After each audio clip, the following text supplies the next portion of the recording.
8h09 em Campos. Já voltamos com o nosso Folha no Ar, que tem o oferecimento de Proteus, serviços de saúde e medicina ocupacional, qualidade certificada ISO 9001-2015.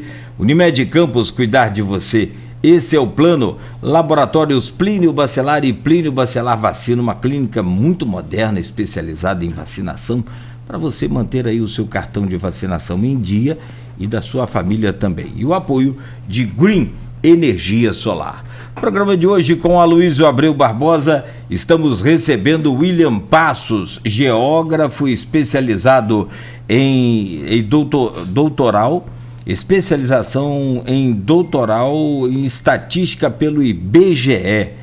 É doutor em estatística, né? E essa coisa desse exercício de analisar as conjunturas do momento com a história, que revela muita coisa do presente também, e tentar projetar um futuro é uma coisa assim fantástica. Eu fico encantado, eu sempre gostei muito de números, de estatística.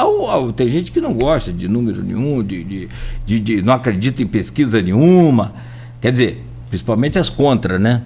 As que estão a favor, sim, essa é da boa. Mas a gente oferta ao ouvinte, à nossa audiência e telespectadores, assinantes da Plena, essa possibilidade de fazer essa prática desse exercício também desses números.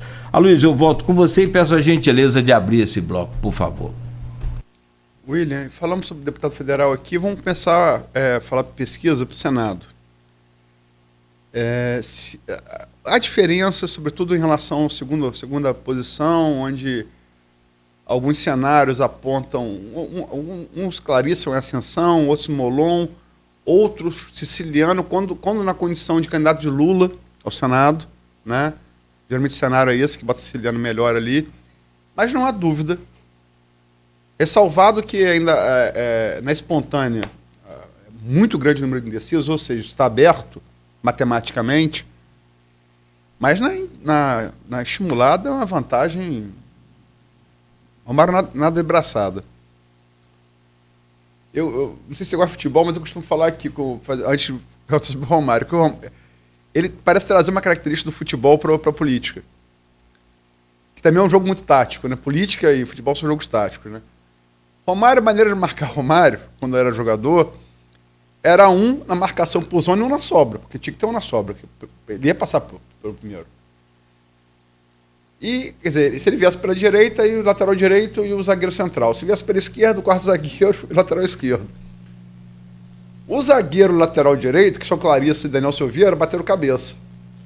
E na esquerda, Molon e Siciliano bateram cabeça. Quer dizer, o baixinho com a zaga afiada era difícil de parar. A zaga batendo cabeça não fica mais fácil? Como é que você vê isso nas pesquisas? O Romário, ele é o candidato à reeleição, né? Ele é um candidato conhecido, já é senador, né? Já foi candidato a governador. E a eleição do Senado é aquela eleição, é uma das eleições em que o eleitor fica menos atento, né? Então é uma eleição, para alguns candidatos até enxergam como uma eleição mais fácil, mas acho que entra também nessa intenção muito a questão do conhecimento do candidato, né? O eleitor é perguntado e aí ele olha os nomes são todos estranhos, Romário ele conhece, e aí, né, captura muito essa intenção de voto. Pelo que os dados das intenções mostram, a votação do Romário está bastante consolidada, né? E ainda que tenha esse número muito grande de indecisos, a possibilidade dele de reeleição é uma possibilidade muito alta. Nós estamos aí há pouco mais de uma semana para a eleição, então, para os concorrentes, realmente o cenário não está muito favorável, não. Você cravaria uma projeção de reeleição de Romário? Números não, mas possivelmente o Romário deve se eleger, sim. Governo do Estado. A gente começou a fazer análise de pesquisa, conjunto para o blog e para a Folha. Lá atrás, há cerca de 2, 3 meses, você usava isso, prometia a seleção mais disputada das unidades da federação. Prometia. Nas pesquisas parecia que ia ser. Houve uma descolada de Castro, há cerca de um mês atrás, uma descolada de Castro. Só que vieram também denúncias de corrupção, né? A denúncia antiga da Leão 13, na época ele era vice-governador. Surgiu uma denúncia muito ruidosa do CEPERJ, inclusive envolvendo vários políticos de Campos, quase toda a bancada da oposição de Campos, né, na Câmara Municipal, com pessoas, né, próximas, retirando aqui no Bradesco, aqui na boca do carro, botaram até tenda para tirar dinheiro. E, mais recentemente, agora, um ex-assessor dele que denunciou também corrupção, enfim.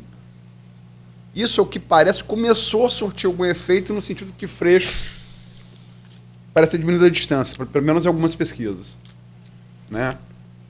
Como é que você projeta hoje, a 9 dias da urna, essa eleição a governador? A gente teve algumas ondas, né? Teve uma onda de crescimento do Castro, se não me falha a memória, na última semana nós estamos em setembro, na última semana de agosto, né? Acho que foi mais ou menos até ali, 7 de setembro. E ao que tudo indica, né? O número da Datafolha me chamou a atenção. Pode ser que nós estejamos vivendo um momento também de uma nova onda de crescimento do Castro, né? E de teto ali do Freixo, né? Os últimos dias vão ser dias bastante assim, decisivos, até porque o Freixo, diante disso, né, vai ter que se mexer. Não tem uma alternativa. O Castro ele tem uma vantagem que desequilibra, né, o fato dele ter a máquina na mão, o fato dele, para os padrões do Estado do Rio de Janeiro, fazer um governo bem avaliado, muito bem avaliado, o fato dele não ter sido preso, né, um Estado em que os últimos governadores foram presos. E o fato dele não ter uma percepção associada à corrupção, não ser visto pela população como um governador envolvido em corrupção, embora uma denúncia ou outra, né, tenha surgido. São coisas diferentes, você ter denúncia de corrupção no governo e você ter o povo associando o governador a corrupto, né? São coisas diferentes. E isso gera uma vantagem, né, bastante significativa para o Castro, né? O Freixo, enfim, tem um histórico de uma percepção de candidato mais radical, historicamente esteve associado ao PSOL, né? O Freixo ele tem algumas dificuldades, né, em conseguir se viabilizar eleitoralmente, né? Embora ele esteja trazendo um piso alto, né, nessa eleição, que tem feito com que ele, né, tem um desempenho até bastante maior, um desempenho bem melhor do que o do Rodrigo Neves, né, que foi prefeito de Niterói, né, que era uma aposta assim, uma boa aposta, né, do PDT. E ao que está nesse momento que o Datafolha vem trazendo é a possibilidade do Castro até levar no primeiro turno. Os próximos dias é que vão definir isso. A gente precisa observar, né, o que as outras pesquisas vão trazer, se o Castro ele vai conseguir manter, né, esse aumento de intenção. A curva do Datafolha é no sentido de apontar uma tendência de que o Castro vai conseguir continuar ganhando mais intenção de voto, e no sentido de que o Freixo vai continuar mantendo a intenção que ele tem, ele não cai, mas também não sobe. Mas internamente as campanhas vão se movimentar. Então os próximos dias é que vão apontar no sentido de que se a gente vai ter segundo turno ou não, né? E nesse momento a gente tem um segundo turno, né? Se a eleição fosse amanhã, a gente teria um segundo turno, mas a eleição é no próximo domingo, sem ser agora, o domingo seguinte, né? E esses últimos dias muita coisa pode acontecer. Diz a ciência política, né, isso está medido estatisticamente, que os indecisos eles decidem nas últimas 48 horas, e isso ajuda a explicar a eleição do Witzel, né? Tem uma mudança de intenção da parte de quem ainda não decidiu o voto, e dependendo do cenário, em algumas circunstâncias, até de mudança de voto, né, nas últimas 48 horas. A gente lembra do Witzel aqui na eleição passada, mas nós tivemos alguns casos em algumas prefeituras, de interior, inclusive, pelo Brasil, na eleição passada, de candidatos se elegendo, né, no apagar das luzes da eleição. Né? Inclusive candidatos que foram eleitos pelo Bolsonaro. Né? Assim, na sexta-feira, quinta-feira, o Bolsonaro gravou vídeos para alguns candidatos, e esses candidatos que tinham uma intenção de voto lá embaixo, eles no domingo estavam eleitos. É uma exceção. Na maioria das vezes não é o que costuma acontecer. Né? A exceção confirma a regra. Mas a gente tem alguns casos em que isso acontece. O caso do Witzel, tem algumas coisas, né? Houve uma reunião entre pastores neopentecostais na quinta-feira anterior à eleição, e vamos apoiar a conversa foi, vamos apoiar Índio da Costa ou Witzel? Decidiram por Witzel. E ali dispararam mensagem em rede social, né? E aquele debate, o último debate, onde ele bota o Bolsonaro na mão e mostra para a câmera, né, e tal. São duas coisas que operaram ali, é muito difícil você pegar, né? Mas o que, nessa correlação da eleição federal, você citou aí, no caso, eu estou citando também, na eleição estadual, para você puxar uma mudança para a eleição do governador, você tem que ter uma onda nacional. Se há um consenso nas pesquisas, vamos falar sobre as pesquisas nacionais, que não há onda nenhuma. Há marolas. A marola aqui, a marola ali, onda não há. Não há o que houve em 2014, que 3 candidatos ocuparam a primeira posição. A saber, Marina, Dilma e Aécio. Aécio virou para o primeiro e segundo turno na frente de Dilma nas pesquisas, depois Dilma voltou. Marina chegou a passar tanto a Aécio quanto Dilma no primeiro turno. É uma eleição, se 3 candidatos ocuparam a primeira posição, é muito mais variação do que... São 3 ondas, né? Isso não há nessa eleição. Isso é marolas. Mas em relação a... Só para terminar aqui o bloco, eu não sei que Nogueira queira, o Fabão Bastos, advogado, nessa coisa da inter-relação das duas eleições, federal e estadual, pergunta aqui no grupo de WhatsApp do programa, né? Caro William, é possível que os resultados das urnas, na disputa para senador e governador, possam ter interferência da disputa polarizada entre Lula e Bolsonaro, contrariando as últimas pesquisas, assim como aconteceu em 2018? Eu vejo essa eleição, pelo que eu tenho observado nos estados, como separada, né? As intenções de voto de governador para presidente. Eu acho que são movimentos diferentes dentro do estado. A gente tem a combinação do Lulema, né, em Minas, né, o pessoal votando no Lula e declarando voto no Zema. Na Bahia, o candidato do PT vai muito mal nas pernas, né, enquanto que o Lula consegue tirar uma vantagem muito grande de intenção em relação ao Bolsonaro. Eu acho que no Rio a gente tem uma aproximação maior, né? Você tem uma disputa mais apertada entre o Bolsonaro com o Lula. No Datafolha deu empate técnico ontem, né? Mas, enfim, acho que os estados eles precisam ser separados, né?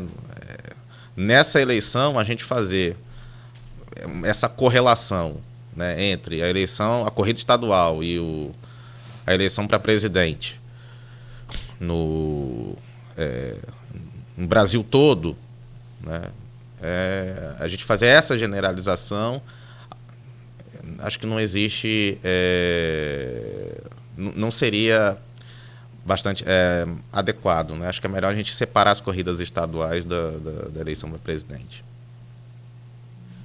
Deixa eu só colocar uma questão aqui.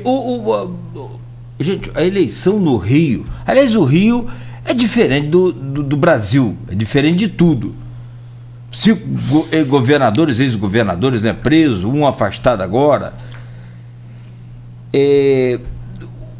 Eu queria que você comentasse sobre o voto do eleitor fluminense hoje.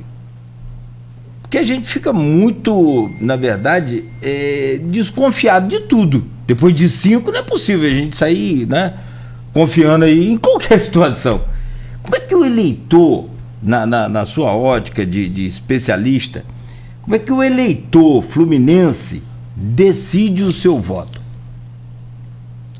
O eleitor fluminense, ele é um eleitor conservador, e ele é um eleitor que na decisão do voto dele pesa muito aspectos de ordem moral, a depender do caso religiosa, valores, né? Ele tem muito esse viés ético, digamos assim, né? Então, para ele, o fato do candidato ele não estar associado à corrupção, não roubar, né? É algo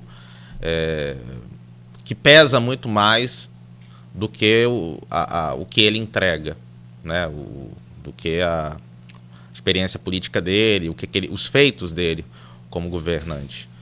Mas em algumas situações, né, não só em termos de Estado, mas também, assim, vamos pegar separando os municípios, ele vota de uma maneira um pouco mais pragmática. Acho que quando ele passa por governos muito ruins, aí ele prefere o político tradicional, né, com base no que ele entende ser uma pessoa que tem uma capacidade administrativa melhor. Mas,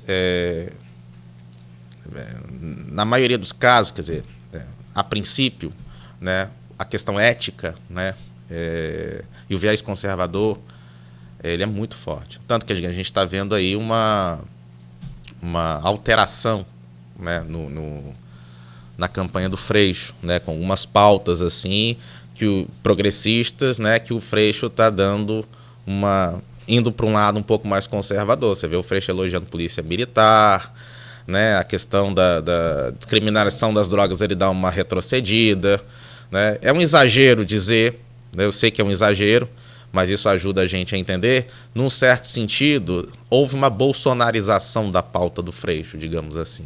Acho que isso facilita a Luiz fala isso aqui há 6 meses. Bolsonarização é uma palavra muito radical, mas ajuda a gente a entender que houve uma inclinada do Freixo, uma guinada mais para o sentido conservador do Freixo, digamos assim.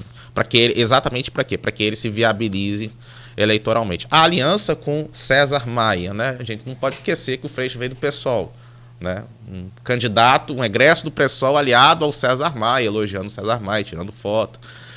Essa coisa toda já por si só diz muito. O elogio que ele faz, a sinalização que ele faz à polícia militar, enfim, aos evangélicos, né? Mas isso funciona? Você acha que isso funciona? Eu acho que isso não funciona em converter em voto, que eu digo. Teve enfim, o Freixo, a partir de um determinado momento, isso ficou muito claro, ele não diminuiu a intenção. Então ele conseguiu não perder votos.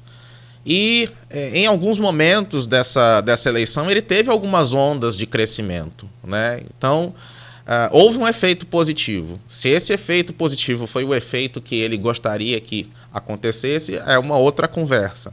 Mas eu acho que a campanha testou e a campanha viu que funciona. Se não funcionasse, eu acho que ele voltaria ao estágio anterior, né? Se ele mantém, né, essa guinada e aprofunda essa guinada, é porque a campanha percebe um efeito positivo, sim.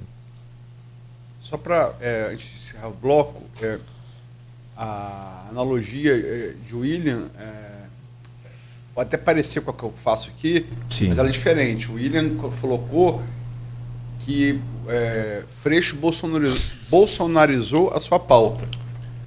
Ele está falando em termos políticos. Sim, sim. E eu não digo... a analogia que eu faço sempre, sim, é eleitoral, puramente. Eu sempre friso que ela não é política e ela não, sim, é individual. Sim, sim. É que eu faço que... Freixo é o Bolsonaro de esquerda, no sentido que ele tem um piso alto e um teto baixo. Sim, exato. A minha análise é puramente eleitoral, do William política. São duas... Elas tem o mesmo ponto de analogia, mas são espectros diferentes. Leva ao mesmo fim, que é o voto, né? A tentativa de buscar o voto, né? Mas são analogias diferentes, sim. Para não ficar dúvida aí. Voto útil, abstenção, São Paulo. Vamos só fazer um gancho aqui para o próximo bloco. Voto útil, abstenção, São Paulo. Minas, Rio de Janeiro e ainda o Auxílio Brasil, mais uma semana agora, de eleição, de campanha. Como é que fica aí o próximo bloco para você comentar sobre a corrida presidencial? Vamos deixar esse gancho e a gente tentar entender um pouco mais sobre essa questão. Tudo que está sendo feito, tudo que está sendo investido e às vezes não tem tido retorno lá nos números reais da pesquisa. Ou das pesquisas, né? No oferecimento de Proteus, Unimed Campos, Laboratórios Plínio Bacelar Vacina e também com o apoio de Green Energia Solar, voltamos em 1 minuto para você continuar acompanhando aqui o Folha no Ar. Há 30